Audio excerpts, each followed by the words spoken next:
మహాప్రభంజనంలా సాగుతున్న సిద్ధం సభను చూసి చంద్రబాబు ముఠా తట్టుకోలేకపోయింది. జగన్ కు వస్తున్న ప్రజాదరణను చూసి నారా లోకేష్ అసహనానికి గురై బోండా ఉమాను ఉపయోగించి సీఎం జగన్ పై దాడికి పాల్పడ్డారు. దాడి జరిగిన తర్వాత ఇదంతా నాటకమంటూ బుకాయించారు.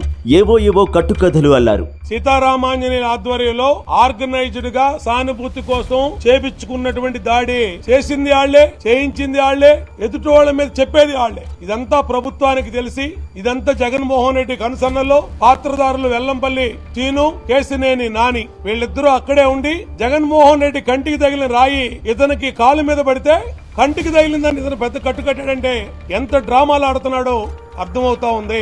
సెంట్రల్ నియోజకవర్గంలో కుర్రోడు కారణం కూడా చెప్పాడు. మా అన్నా క్యాంటీన్ తీసేసాడు, వాళ్ళ ఇంటి పక్కనే అన్నా క్యాంటీన్. ఆ కోపంతో చీకట్లో ఒక రాయి ఇసిరాడు. అది సీఎం కు తగిలింది.